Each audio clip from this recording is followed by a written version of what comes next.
Network network जैसे क्या होता है कि आप जानते हो सोशल नेटवर्किंग किसे कहते हैं, आप ऐसे प्लेटफॉर्म्स यूज भी करते आए हो, जैसे व्हाट्सएप हो गया, ट्विटर हो गया, फेसबुक हो गया, ये सब सारी चीज़ें आपके सोशल नेटवर्किंग प्लेटफॉर्म्स के अंदर आती हैं। बाकी क्या चीज़ें हमको सीखनी है वो हम इस लेक्चर में देखने वाले हैं। पहले तो देख लीजिए कि सोशल नेटवर्क होता क्या है, या सोशल नेटवर्क शब्द का यूज किसने किया सबसे पहले बार, ये डायरेक्ट एग्जाम में पूछा जा सकता है।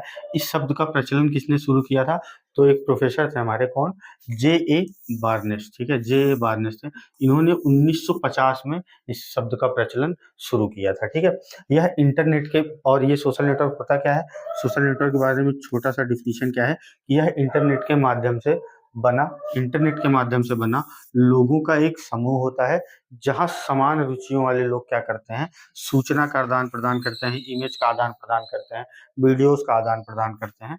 ठीक है, जैसे आपने देखा होगा इंस्टाग्राम देखिए आप, लोग अपनी इमेजेस डालते हैं, लोग अपनी वीडियोस डालते हैं। ठीक है, फेसबुक पे भी ये सारी सुविधाएं उपलब्ध हैं। ऐसे नेटवर्किंग प्लेटफॉर्म से क्या करते हैं, समान रुचियों वाले लोग इमेज को, फोटोज को, वीडियोस को, इन सब चीजों को क्या करते हैं, शेयर करते हैं। ठीक है, उसके बाद एक टर्म आता है माइक्रो ब्लॉगिंग। माइक्रो ब्लॉगिंग किसे कहते हैं, माइक्रो ब्लॉगिंग के बारे में अगर समझना है तो देखते हैं, यहाँ जनता के साथ सीधा संवाद करने का माध्यम है। ठीक है, लोगों के साथ सीधा संवाद करने के माध्यम को क्या बोलते हैं, तो माइक्रो ब्लॉगिंग बोलते हैं।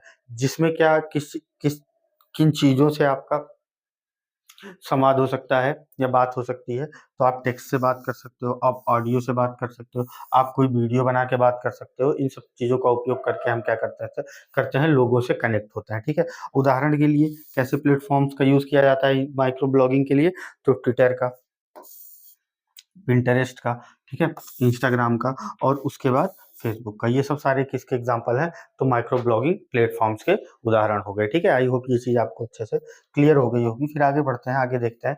आगे हम बात करते हैं कि सोशल मीडिया साइट्स कितने प्रकार की होती हैं, अलग अलग प्रकार है इनका, इन प्रकारों के बारे में चर्चा कर लेते हैं।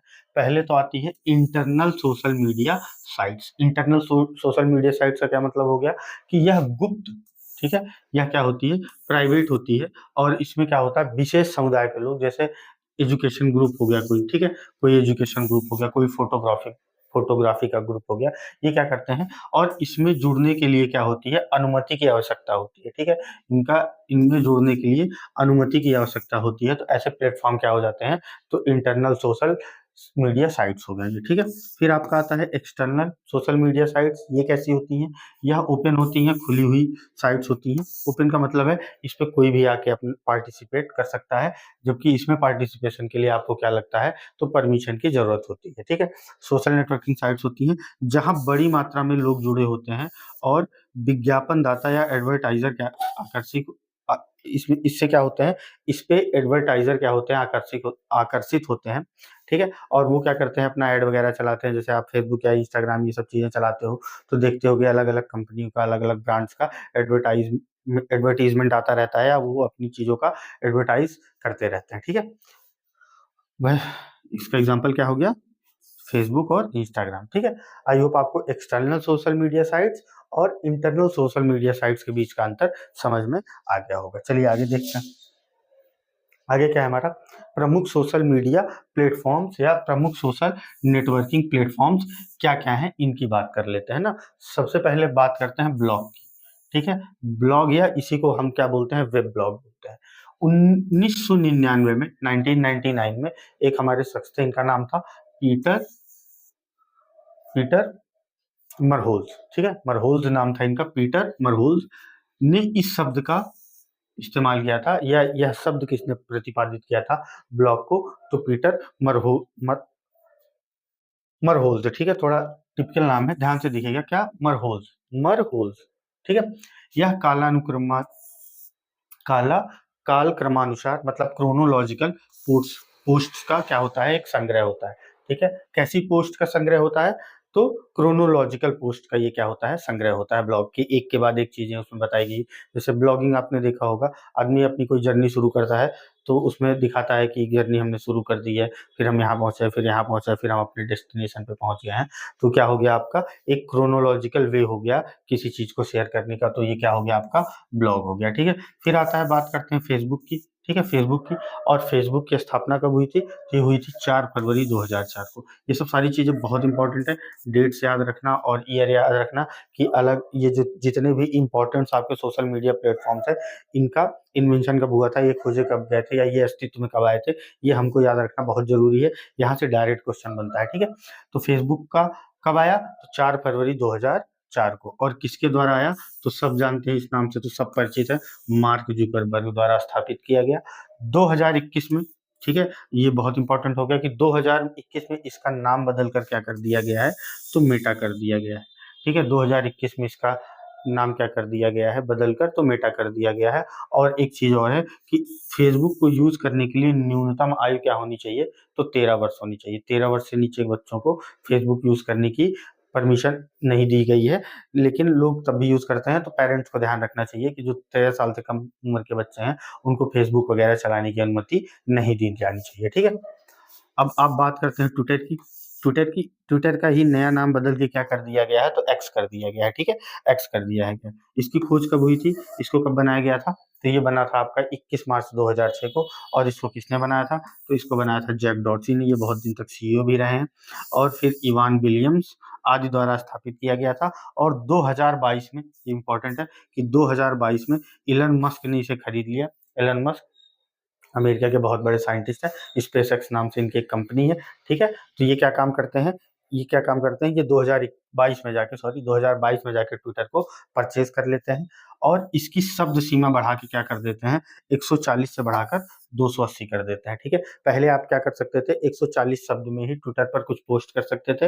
अब आप ट्विटर पर 280 शब्दों में कोई भी चीज आप पोस्ट कर सकते हो। इसे क्या कहा जाता है? इसे एसएमएस ऑफ इंटरनेट भी कहा जाता है, ठीक है। इसे एसएमएस ऑफ इंटरनेट भी कहते हैं। ये चीज बहुत इंपॉर्टेंट है, ये सारी चीजें ध्यान में रखिएगा ना, ये सारी चीजें ध्यान में रखिएगा, क्योंकि हालिया में इसको खरीद लिया गया है। किसके द्वारा? तो इलॉन मस्क के द्वारा, ठीक है। आगे बढ़ते हैं, आगे देखते हैं प्रमुख सोशल नेटवर्किंग प्लेटफॉर्म क्या हो गए। प्रमुख सोशल नेटवर्किंग प्लेटफॉर्म आपके क्या है? तो उसमें आपका क्या हो गया? यूट्यूब आता है, ठीक है। यूट्यूब आता है। अब यूट्यूब की खोज कब हुई? तो यूट्यूब की खोज हुई है 2005 में। और इसको खोजा किसने था? तो एक शख्स थे, चाड हार्ली, ठीक है, स्टीव चेन और जावेद करीम ठीक है। और ये पेपाल के पूर्व कर्मचारी भी रह चुके थे। इन तीनों लोगों ने मिलकर 2005 में किसको बनाया था? तो यूट्यूब को बनाया था। और यह गूगल की क्या है? वीडियो शेयरिंग साइट है, ठीक है। किसकी वीडियो शेयरिंग साइट है? तो गूगल की है। तो यूट्यूब को कौन ओन करता है? तो गूगल ओन करता है, ठीक है। फिर आपका आता है इंस्टाग्राम। इंस्टाग्राम की स्थापना यह बनाया कब गया? इंस्टाग्राम को खोजा कब गया? इंस्टाग्राम कब अस्तित्व में आया? कुछ भी पूछ सकता है। तो ये आपका आया है 6 अक्टूबर 2010 को। और इसको किसने खोजा था? तो केविन सिस्ट्रॉम और माइक क्राइगर द्वारा स्थापित किया गया था। केविन सिस्ट्रॉम और माइक क्राइगर ने किसको बनाया था? तो इंस्टाग्राम को बनाया था। और 2012 में फेसबुक ने इसको परचेज कर लिया या ओन कर लिया, खरीद लिया। किसने? फेसबुक ने, ठीक है। फिर आप बात करो व्हाट्सएप की, ठीक है। सबसे ज्यादा यूज करते हो आप लोग टेक्स्ट मैसेज वगैरह करने के लिए, तो व्हाट्सएप की। तो इसको कब खोजा गया या बनाया गया? तो 2009 में। किसने बनाया? तो जेन कूम और ब्रायन एक्टन ने मिलकर 2009 में किसको बनाया था? तो व्हाट्सएप को बनाया था। और इसको 2014 में फेसबुक द्वारा अधिकृत किया गया।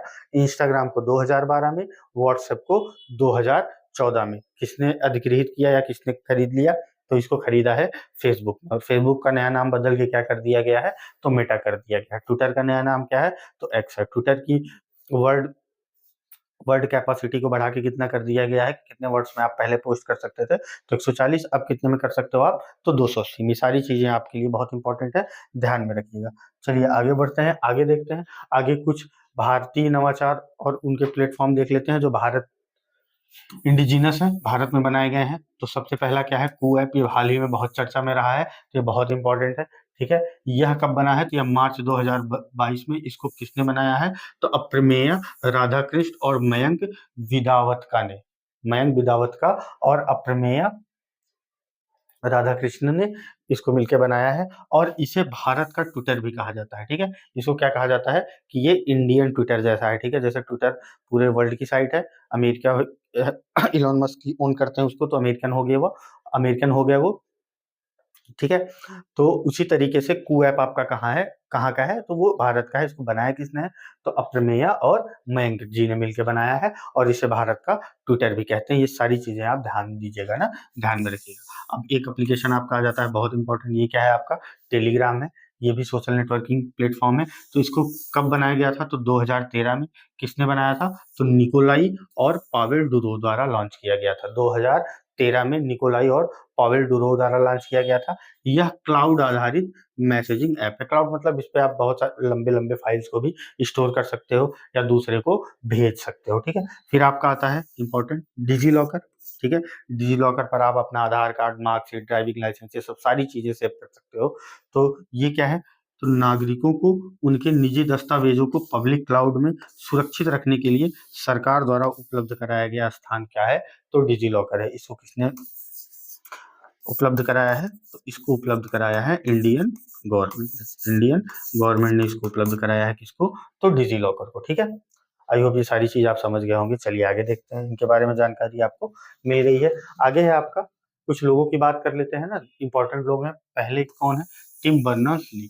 टिम बर्नर्स ली, इन्होंने किसको खोज की थी, तो जैसे आप कोई भी साइट यूज करते हो तो www.something.com या www.something.in, इस तरीके से। तो ये www क्या है, कि इसका फुल फॉर्म क्या होता है, वर्ल्ड वाइड वेब। और इसके आविष्कारक कौन थे, तो इसके आविष्कारक थे टिम बर्नर्स ली। बहुत इंपॉर्टेंट है, बार बार आपके एग्जाम में पूछा गया सवाल है।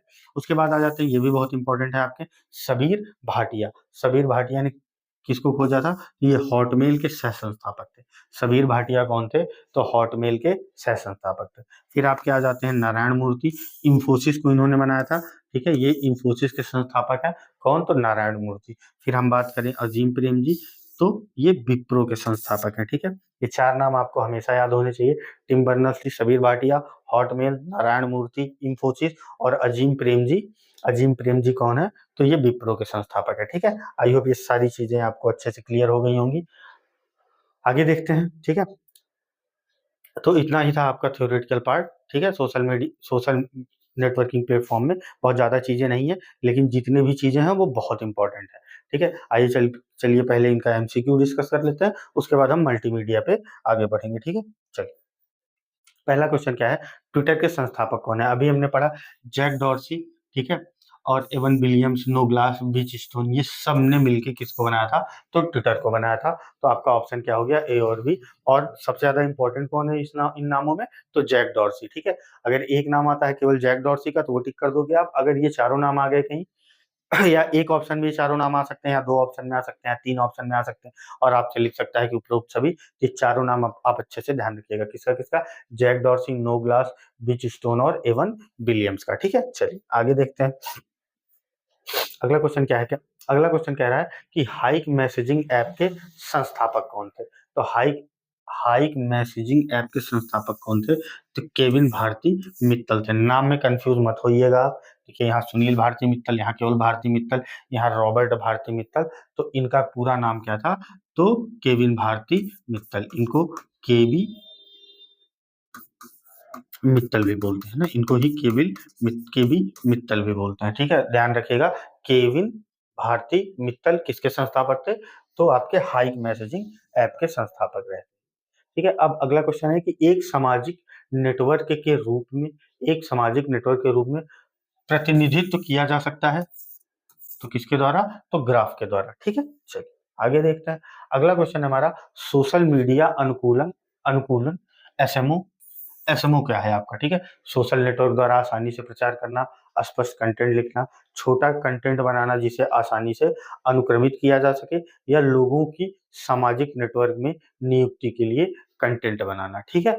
आप क्या करोगे, सोशल मीडिया अनुकूलन का बताओ, सोशल मीडिया अनुकूलन का क्या है, ठीक है। सोशल मीडिया अनुकूलन क्या है, ये आपका क्या है, ये है आपका सोशल नेटवर्क द्वारा आसानी से प्रचार करना, ठीक है।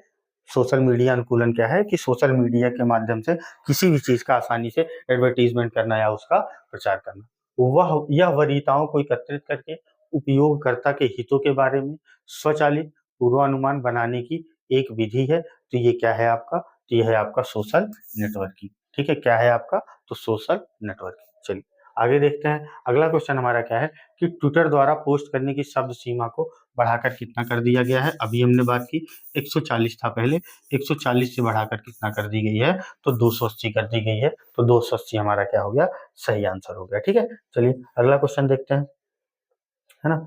अगला क्वेश्चन आपका क्या कह रहा है, अगला क्वेश्चन है कि निम्नलिखित में से कौन से इंफोसिस के संस्थापक है।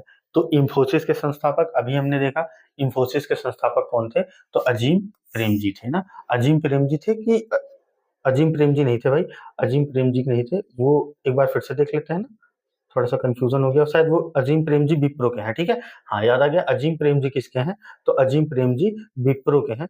नारायण मूर्ति हैं इंफोसिस के। ठीक है, नारायण मूर्ति हैं इंफोसिस के। ये अजीम प्रेमजी किसके हैं, तो विप्रो के हैं। इसको आप ध्यान से देखिएगा, कंफ्यूज मत होइएगा।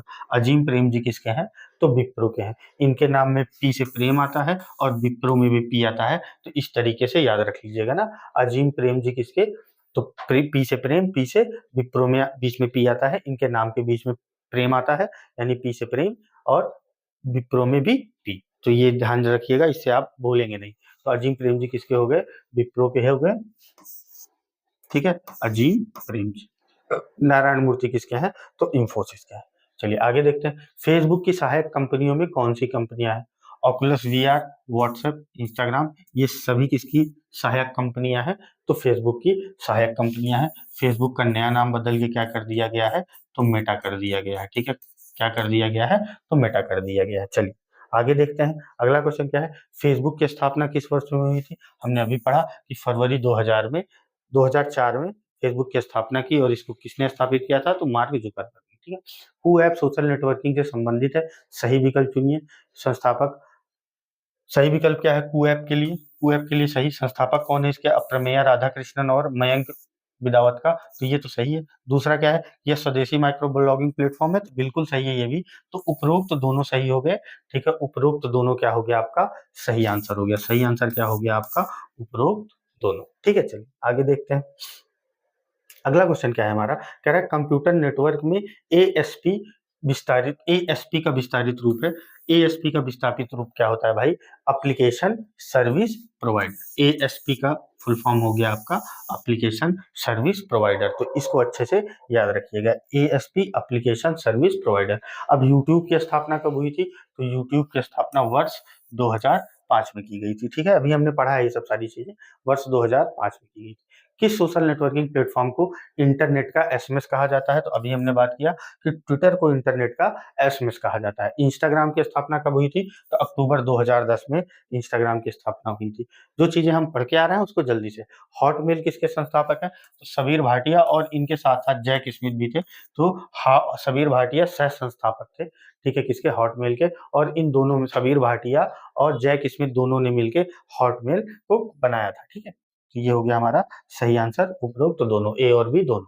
ठीक, अब देखते हैं निम्नलिखित में से किस ऐप को भारत का ट्विटर कहा जाता है, तो कू ऐप को भारत का ट्विटर कहा जाता है। ठीक है, चलिए आगे देखते हैं, कह रहा सोशल मीडिया ऐप इंस्टाग्राम की पेरेंट कंपनी कौन है, तो फेसबुक। पेरेंट कंपनी मतलब जो उसको ओन करती है, तो फेसबुक या मेटा उसको ओन करता है, तो इंस्टाग्राम की पेरेंट कंपनी कौन हो गई, तो फेसबुक या मेटा हो गई। ठीक है, निम्नलिखित में से कौन सा माइक्रो ब्लॉगिंग ऐप है, माइक्रो ब्लॉगिंग ऐप कौन सा हो गया आपका, तो आपका ट्विटर क्या हो गया, माइक्रो ब्लॉगिंग ऐप हो गया। ठीक है, चलिए आगे देखते हैं, कह रहा हुट सूट की रिपोर्ट के अनुसार दुनिया भर में, ठीक है, हुट सूट इन्होंने अपनी एक रिपोर्ट जारी की, उसमें उन्होंने क्या बताया कि उनके अनुसार क्या पूछा गया है कि दुनिया भर में सबसे ज्यादा कौन सा सोशल मीडिया प्लेटफॉर्म इस्तेमाल होता है, किसने, तो हुट सूट ने क्या बताया कि दुनिया भर में सबसे ज्यादा कौन सा सोशल नेटवर्किंग प्लेटफॉर्म यूज होता है, तो आंख बंद करके टिक कर देना आप। फिर सबसे ज्यादा दुनिया भर में सबसे ज्यादा चलाया जाने वाला सोशल नेटवर्किंग प्लेटफॉर्म कौन सा है, तो आपका है फेसबुक। ठीक है, अब कह रहा है डीआईजीजी और रेडिट किस नेटवर्किंग के उदाहरण है, ब्लॉगिंग के नहीं, माइक्रो ब्लॉगिंग के नहीं, रेडिट आपका न्यूज का है और डिग भी आपका न्यूज का है। तो ये आपके कैसे एग्जाम्पल हो गए, तो ये सोशल न्यूज के एग्जाम्पल हो गए। ठीक है, कौन, डीआईजीजी और रेडिट।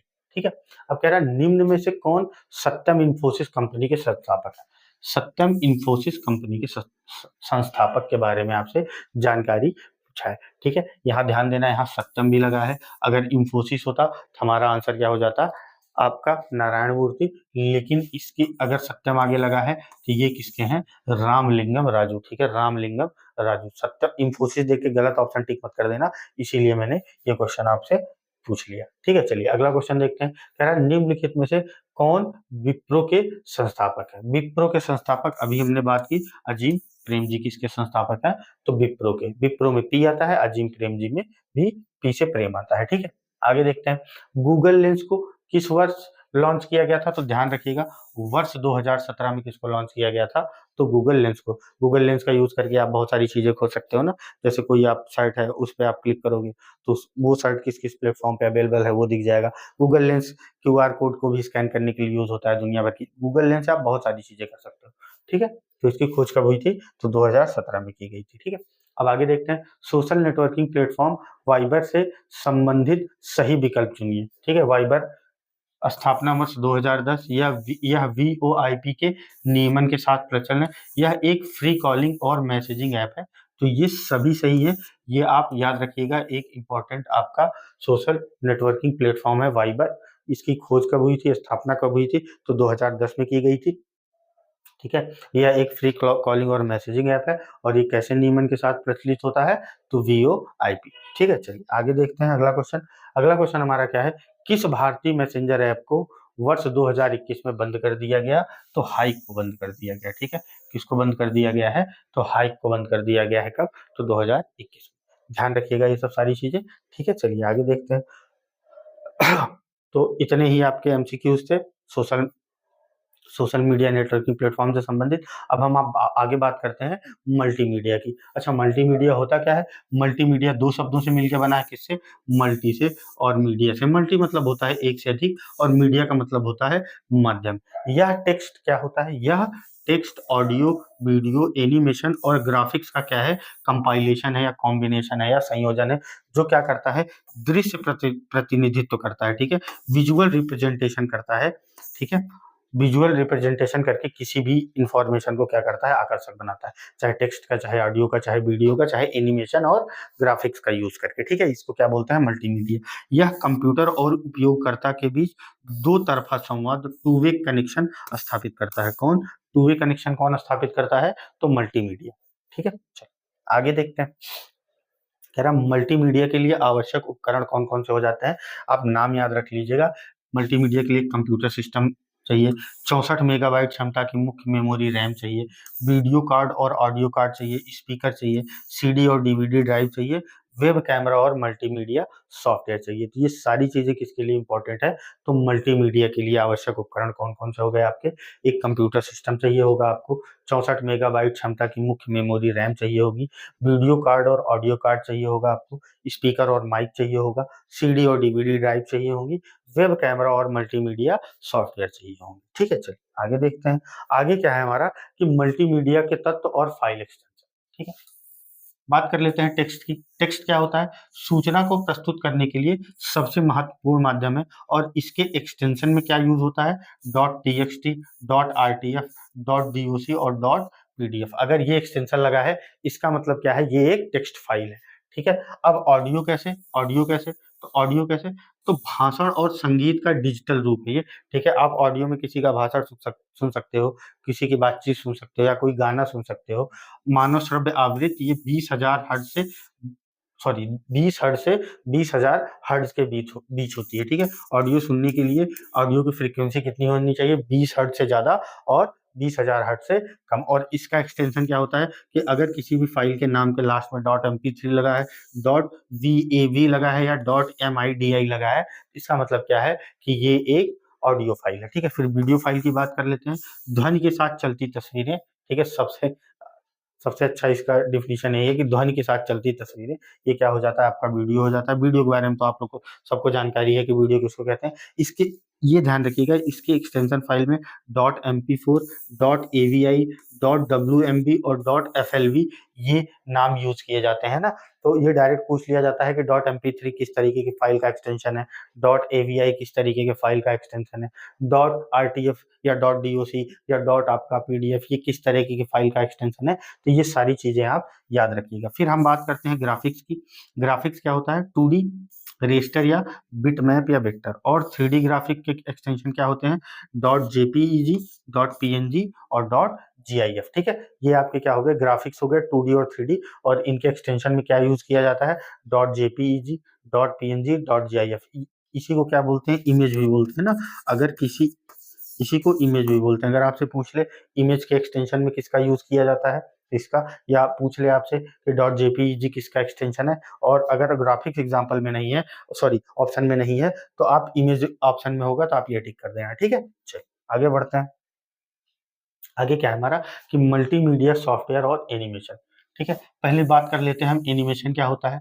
एनिमेशन क्या होता है, कई इमेजेस को एक निश्चित क्रम में और कुछ समय अंतराल पे, आमतौर पर कितना, 24 एफपीएस, एफपीएस एफ एफपीएस ध्यान रखिएगा, एफपीएस का फुल फॉर्म क्या होता है, फ्रेम पर सेकेंड। ठीक है, फ्रेम पर सेकेंड, ये किसका एग्जांपल है आपका, तो एफपीएस का एग्जांपल है आपका। ठीक है, किसका एग्जांपल है, तो एफपीएस का एग्जांपल है। चलिए, पर चलाना जिससे गति का आभास हो, ये क्या हो गया आपका, एनिमेशन हो गया। और ग्राफिक्स पैकेज क्या है, ग्राफिक्स पैकेज में आपका एडोब फोटोशॉप आता है, कोरल ड्रा आता है, ठीक है, एमएस पेंट आता है। ठीक है, इस पे, इन सब पे आप क्या कर सकते हो, ग्राफिक्स डिजाइन कर सकते हो। और 3D ग्राफिक्स के टूल क्या क्या है, सीएडी, इसका यूज कहाँ होता है, इंजीनियरिंग डिजाइन के लिए। और यूनिटी का यूज कहाँ होता है, तो गेम डेवलपमेंट के लिए। डायरेक्ट पूछ लिया जाता है ना, सीएडी कैसे किसके लिए यूज होता है, तो इंजीनियरिंग डिजाइन के लिए। यूनिटी किसके लिए यूज होता है, तो गेम डिजाइनिंग के लिए,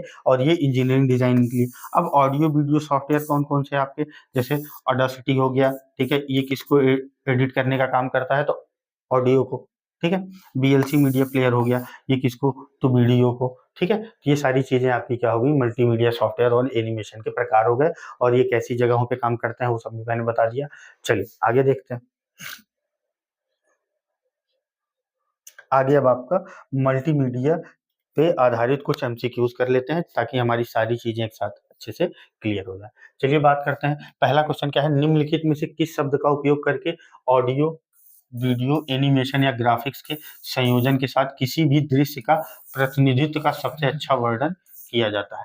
ठीक है, तो ये सबसे अच्छा वर्णन किया जाएगा मल्टीमीडिया। ठीक है, ये कैसा हो जाएगा, तो मल्टीमीडिया हो जाएगा। चलिए आगे बात करते हैं। मल्टीमीडिया एप्लीकेशन में प्रयुक्त ध्वनि कैसी होती है, तो ये बेटा एनालॉग और डिजिटल दोनों ध्वनियों का यूज होता है। किसमें, मल्टीमीडिया में एनालॉग और डिजिटल दोनों ध्वनियों का यूज होता है, याद रखिएगा।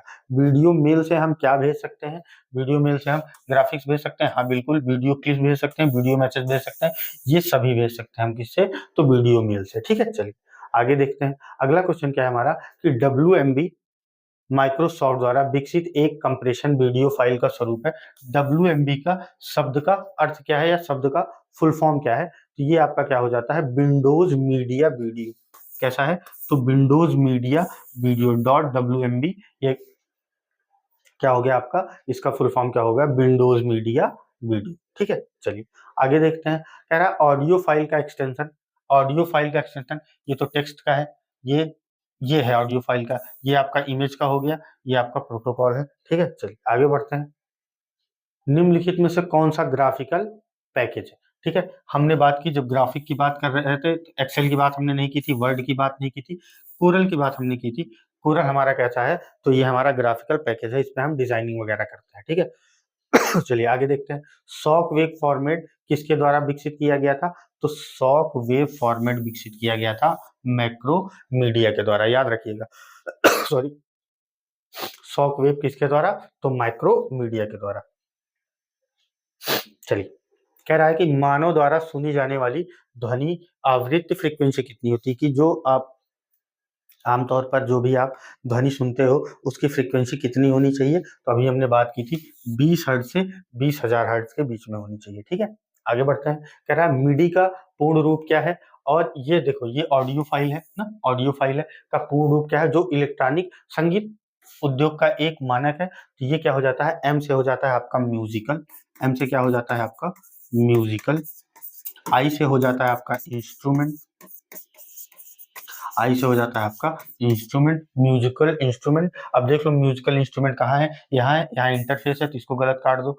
ठीक है, यहाँ इंस्ट्रूमेंट है, यहाँ इंटरफेस है, तो इसको गलत काट दो। अभी 2 ऑप्शन है आपके, ठीक है, इंस्ट्रूमेंट और डिजिटल इंटरफेस, ठीक है, म्यूजिकल, यहाँ आपका मीडी आ गया, तो ये भी गलत हो गया। अगर आपको नाम के केवल 2 शब्द पता होते तब भी आप, मीडी क्या है, ऑडियो फाइल है, ठीक है, ऑडियो मतलब म्यूजिक, म्यूजिक मतलब एम से मतलब म्यूजिक कर लीजिएगा आप, मीडिया मत करिएगा, ठीक है। चलिए आगे बढ़ते हैं। कह रहा है एनिमेशन में छवियों को सामान्यतः स्क्रीन पर किस गति से चलाया जाता है। अभी हमने बात की थी 24 एफपीएस, और एफपीएस मतलब फ्रेम पर सेकंड, ठीक है। एनिमेशन में छवियों को सामान्यतः स्क्रीन पर किस गति से चलाया जाता है, तो 24 एफपीएस से चलाया जाता है, ठीक है। आगे देखते हैं, कह रहा है निम्नलिखित में से कौन सा एक इमेज फाइल का एक्सटेंशन नहीं है, ठीक है, नहीं है की बात करेंगे। जेपीईजी बात की थी हमने, है पीएनजी हमने बात की थी, है एवीआई, ये किसका एक्सटेंशन है, तो ये वीडियो फाइल का एक्सटेंशन है, ठीक है। ये किसका एक्सटेंशन है, ये वीडियो फाइल का एक्सटेंशन है। डॉट जीआईएफ भी आपका इमेज का एक्सटेंशन है। तो इसका आंसर क्या हो गया, इसका आंसर हो गया आपका एवीआई, ठीक है, क्योंकि नहीं पूछा था। चलिए आगे देखते हैं, कह रहा है सीएडी सॉफ्टवेयर का मुख्य रूप से किस कार्य के लिए उपयोग किया जाता है। हमने बात की थी अभी सीएडी का, कि ये इंजीनियरिंग डिजाइन के लिए और 3D मॉडलिंग के लिए यूज किया जाता है, ठीक है।